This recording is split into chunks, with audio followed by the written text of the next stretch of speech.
Hi, Rudy.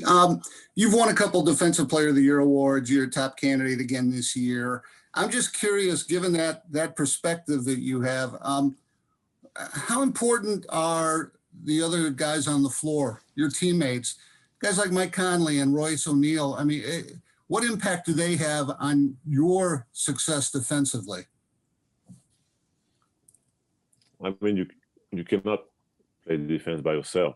You know, basketball is a team game, and for me, you know, my mindset has always been about, you know, making my team better defensively, and whether it's, you know, with leadership, communication, you know, try to make sure I not just push myself, but push all my teammates to be better defensively, and whenever I'm on the court, and even when I'm on the bench, you know, try to raise, you know, everybody's level.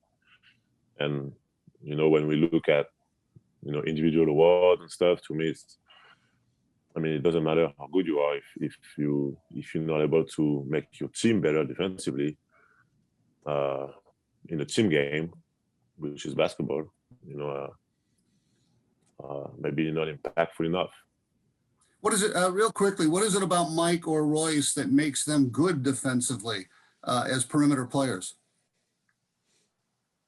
I mean, they're two different players. You know, Mike is very quick. He's smart. You know, he got quick hands, and he's tough. You know, he starts. You know, defense starts with the toughness, and it's a mindset. You know, you gotta want to do it. You gotta want to, you know, do the dirty work. And you know, Royce has been amazing. You know, for the last few years, taking the challenge every single night. You know, to usually guard the best perimeter player. And you know, Royce is a really physical player. He's a great rebounder, and he's always up for the challenge. You know, so it's been you know, it's fun. It's fun to be part of a team when guys embrace, you know, that defensive mindset and take the challenge every single night, because we know that, you know, in this league, every single night someone is coming to try to go off, and it's great to embrace as a team that mindset. Tim Reynolds, AP. Hi, Rudy. Good to see you. How you? We're coming up on 1 year since March 11th, obviously. I don't think any of us knew how much the world had changed or was changing that day. How do you see ways that the world has changed for the better? And would you have believed at that time if we told you that we'd still be talking about the virus dominating the world a year later? Thank you. I mean, obviously, a lot has happened in 1 year. You know, I think for all of us, you know, it's been an adapting period. You know, a lot of things happened that kind of took everybody out of their comfort zone. You know, it's true that if you would have told me that we're gonna have to wear masks and all that, and you know, and not be able to, for most people, not be able to travel from a country to another, and have no fans and all that, it would have been, you know, weird to understand. But you know, the good thing is I believe that you can see that people are there for one another. You know, you can see that people are, you know, really supporting, that most people are supporting the people that are in need. And you know, I think it's just a learning experience for all of us, you know, and just gotta keep going, you know, keep fighting through it. And you know, every tough experience in life, you know, makes you grow. And that's what I've been going through. And you know, we're gonna keep, you know, keep a positive mindset and get through it. Thank you, Rudy. Good luck tonight. Thank you.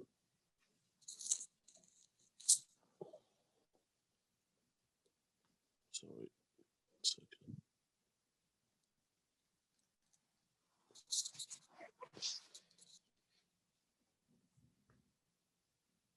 Okay, we'll go Christos Saltos.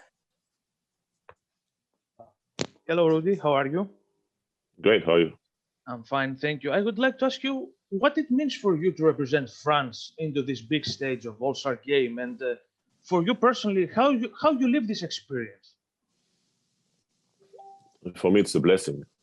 coming from where I come from, small town in France, being the only French player, step on this court in All-Star weekend, it's it's a dream.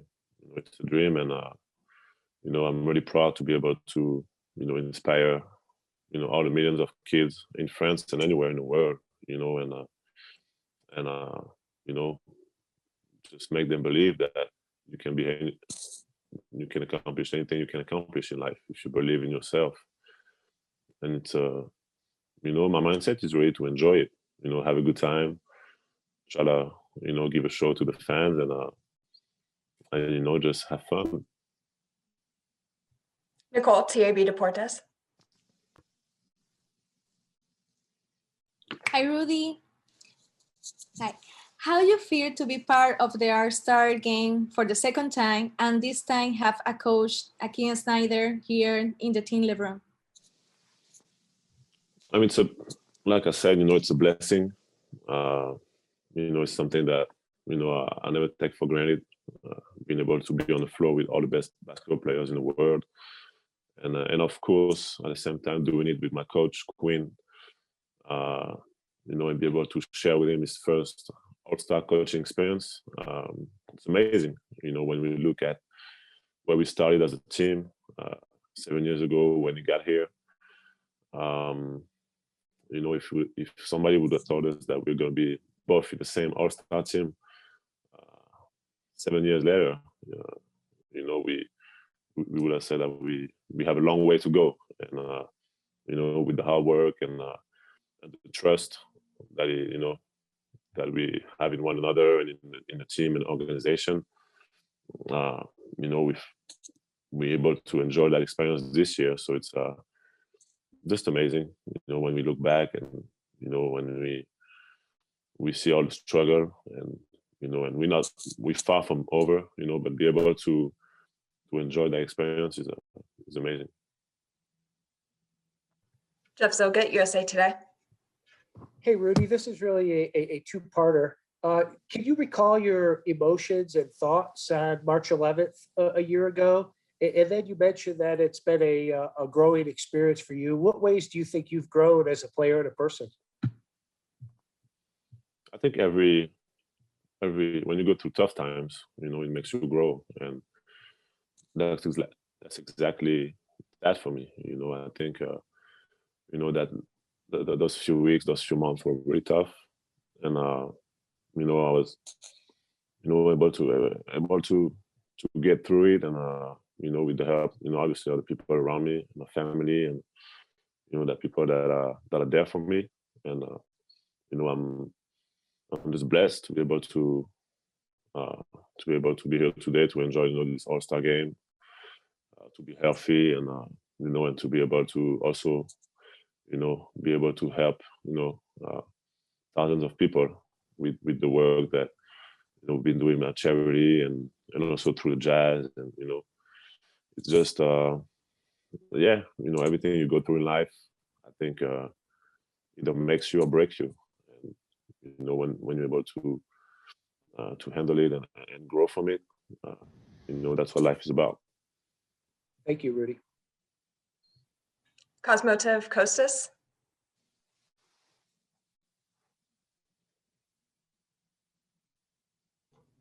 Hello, Rudy from Athens. First of all, congratulations for the great ride you're having this year.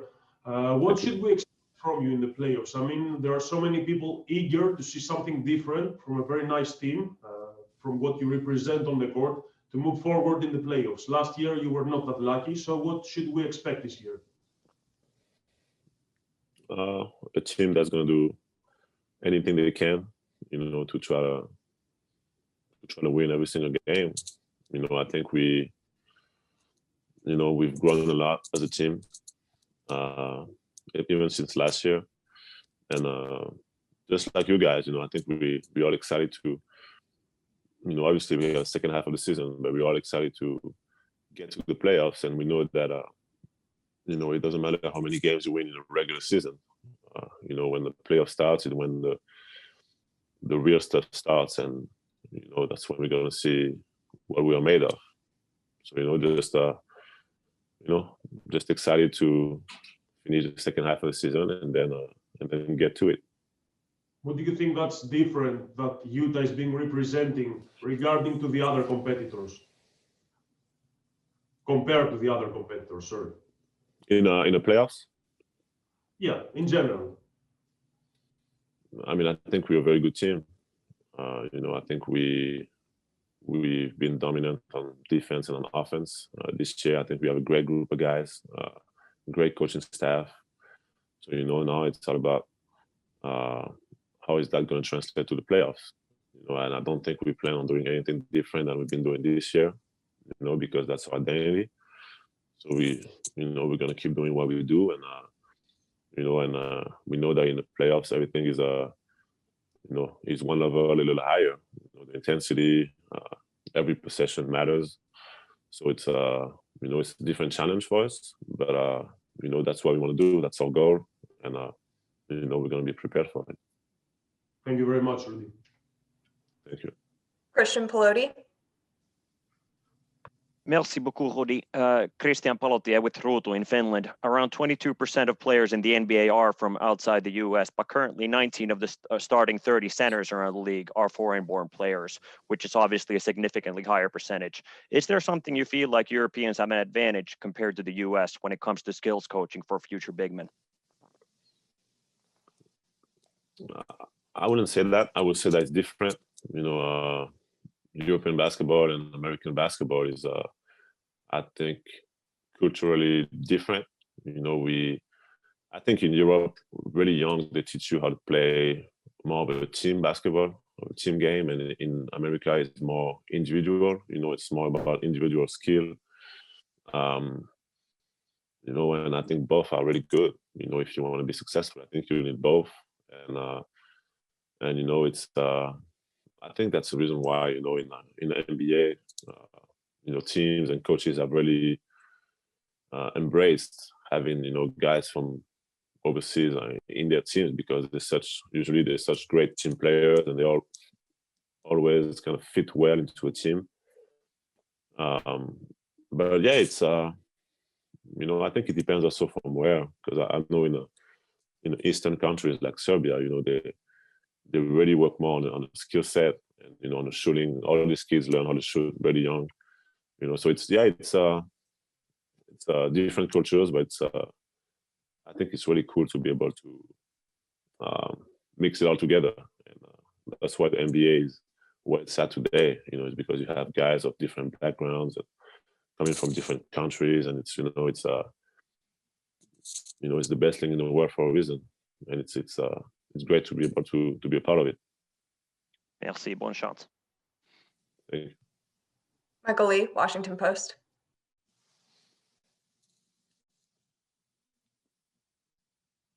Rudy, how you doing, Rudy? Great. How are you? I'm doing all right. I just want to ask you another question. Just what were some of the physical complications that you had just with COVID? How long did it take you to feel right on the court, to feel like yourself, and just your day-to-day things, from even tasting food? How long did that take before you felt like you were yourself again? And when I had it, obviously the season got, we didn't play for many months, so I was at home, so I had time to, slowly then get my conditioning back and get, work through it. And, I got in March, and we went into the bubble in July, so once we went into the bubble, I felt like when I was back on the court, I was feeling good. Obviously, if you would ask me to play in April, probably would have been different, especially with just obviously losing the taste, the smell, tasting, and probably, maybe a little bit of respiratory problems. Nothing bad, but I think, we've heard from a lot of guys that they said they've been more tired, and, they've been recovering not as good. Guys that have been having the COVID this season. So yeah, I was in a way kind of lucky to have 3 months before having to get back on the court again. Are you surprised that so many guys who've had it this year have been able to come back? I mean, I know there have been some who have struggled, but are you surprised that guys have been able to get it and then get back onto the floor as quickly as they have? I mean, so a lot of people had it and they don't even know they had it. I believe, especially last year. So now that we're getting tested every day, some guys are finding out that they have it. They don't even have symptoms. So it's something that you have to monitor. We know that sometimes you don't have symptoms, but it can be tricky. You can have heart problems or little problems in the lungs that you don't really feel or see without checking it. So it's something that we have to monitor. I think the strains are maybe different too. There's a lot of different strains of this virus. The one I had last year was maybe a little more aggressive than the one that's out there now. I mean, we have a lot of new ones, but I'm not an epidemiologist, but there's a lot of different strains. So yeah, I think it's different from one person to another, and it's all about monitoring and doing all the testing necessary to make sure that guys are safe to be back on the floor. And the NBA has done a great job with that, with all the testing that they're doing. Alvaro Martin. Bonjour et félicitations, Monsieur Gobert. I'm Alvaro Martin of Ritmo NBA. I wanted to ask you, this team is the same essentially as the past few years in terms of players. You got D Favors back. The scheme is about the same. The coaching staff has actually lost a couple of longtime assistants between last year and this year. Other than the defeat last year in the playoffs, that must have hurt and must have focused you. How do you explain such an impressive jump in the quality of this team? First of all, I think like I said, I think our chemistry, having a group of guys that know each other, that have spent a significant amount of minutes together, helps. I think we're a group of guys that, it's been keeping improving years after years. And, obviously Donovan, myself, Jordan, Joe, Royce, having Mike, just a group of guys that is hungry to keep getting better every single day and every single year. And obviously, when we go through tough losses like we had last year, it makes you grow, and it makes you hungrier to come back the year later and to come back better. And I really think that's what happened with us. We all frustrated from the loss last year, and we all told ourselves and each other that we really wanted to come back next year and and be better. And, this year we're able to obviously get Derek Favors back, get Bojan healthy, and now we have also a really dominant bench unit, and we have a group of guys that are better than last year. We all are better individually than last year, and we all have that little more experience than we didn't have last year. So it's, I believe that we still can get a lot better, but it's been fun. It's been fun to be able to play the way we've been playing, and and we're all excited about the second half of the season, and we have very high expectations for ourselves. Steve Engels, ABS-CBN in the Philippines.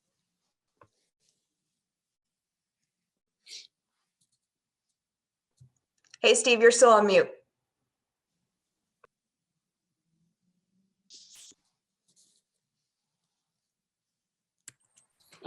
Hi, Rudy. Congratulations again. Congrats on the 3 All-Stars, the All-Star coach. One person not with you guys is Jordan Clarkson. They say he may be the 6th man of the year. What kind of energy and chemistry does he bring? It's been amazing for us. Just coming every single night with the same focus, the same determination, and at the same time the same cool. It's been just fun to watch and to be a part of. Do you think he should be 6th man of the year? I think it should be unanimous. If the voting was today, I mean, I don't see how you cannot vote for Jordan Clarkson. You know, the impact that he's had for our team. You know, the way he comes in and completely, you know, shatters the other teams every single night. There's no debate. I mean, this year, when you look at the scoring and obviously just the impact, I don't see no one else that's had that kind of impact for their team. Thank you, Rudy. Good luck this season. Thank you. Augustin Aboy, NBA.com.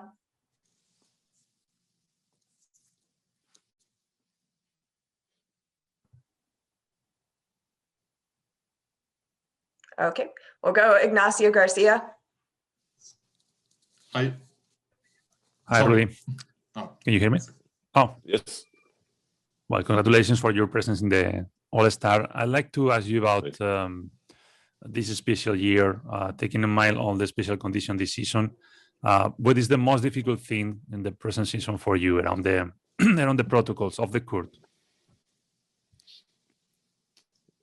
I mean, I think that the testing thing is something that we kind of got used to in the bubble, you know, and I think the teams and the league are trying to make it as convenient as they can for us by, you know, allowing it to happen in our facilities or, you know, in our hotels in the road. I think the toughest thing, the early morning testing has been, you know, something like that's been tough on the road when we don't have anything before 11 a.m. and we have to wake up at like 8 to test, and then you go back to your room and you just wait in your room for 2 hours. That's the one thing, you know, when it takes away sleep, it makes it a little tougher. But at the same time, you know, we understand that you know, the more we test, you know, the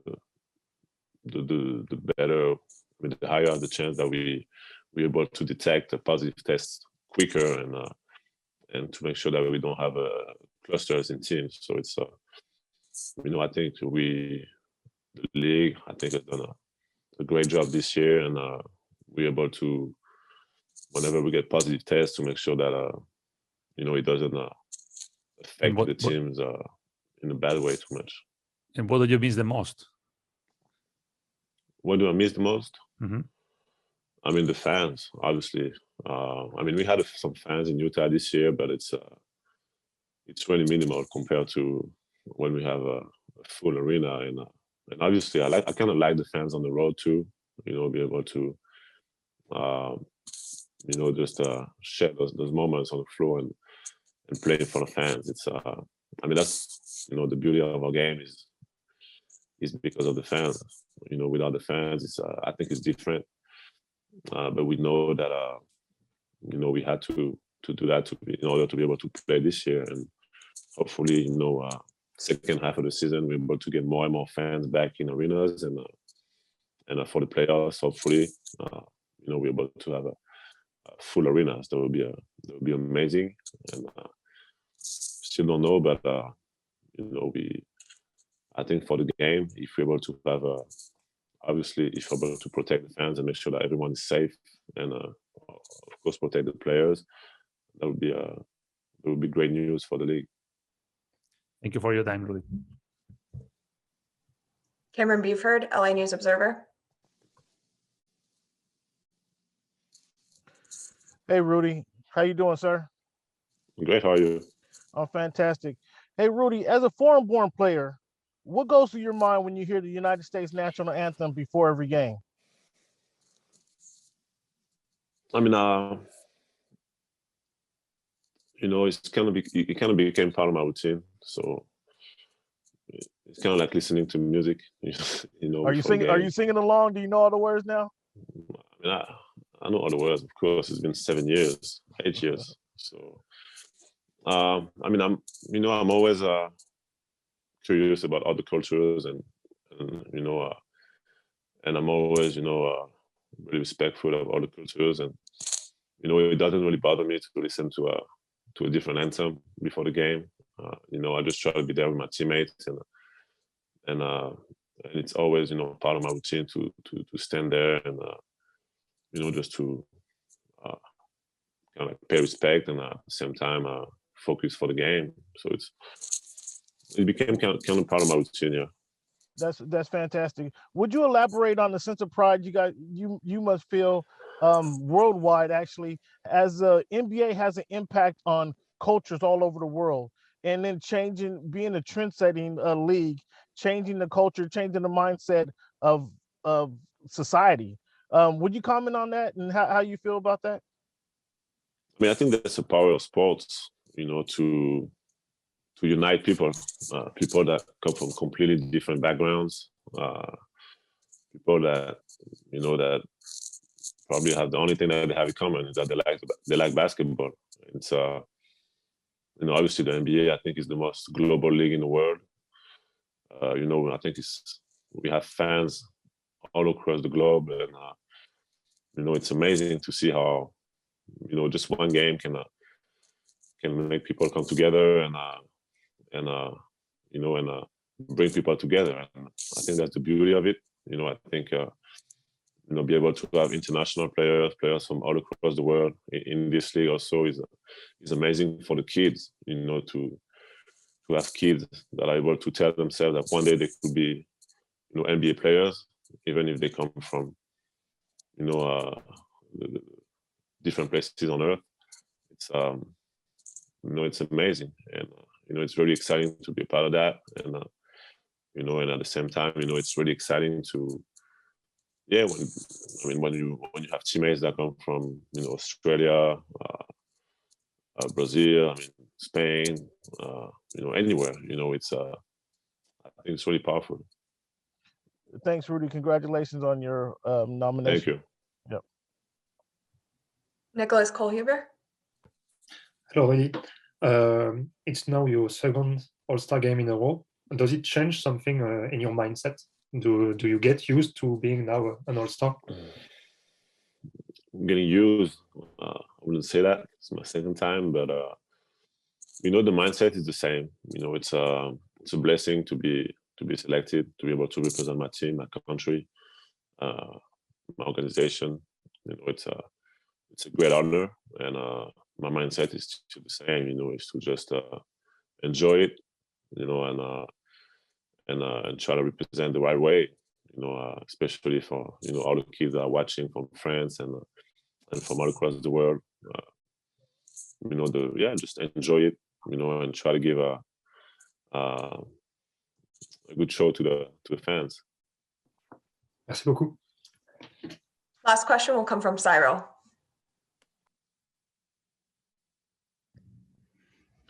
Salut Rudy, j'espère que tu vas bien. Bien toi. Très bien, merci. Moi, je vais poser la question en français. J'avais convenu en français.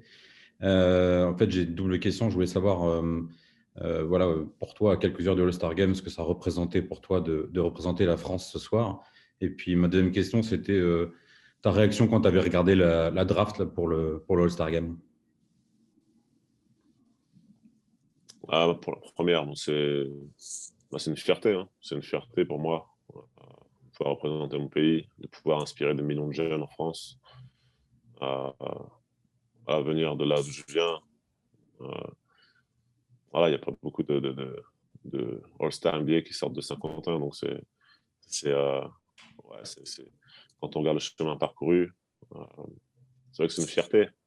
C'est une fierté de pouvoir être là aujourd'hui, de pouvoir être sur le terrain parmi les meilleurs joueurs du monde et représenter mon pays. Et j'avais pas regardé en fait la draft. Donc j'ai regardé les rediffs un peu. J'ai vu un petit peu après, mais pas vraiment de réaction. C'était plus marrant qu'autre chose. Voilà, encore une fois, c'est un show. Moi, je suis fier du travail que mon équipe a accompli. Bien sûr, on a encore énormément de travail à accomplir, mais c'est un honneur d'être All-Star et de pouvoir partager ce moment avec les fans et les joueurs. En tout cas, félicitations encore. Hein. Merci.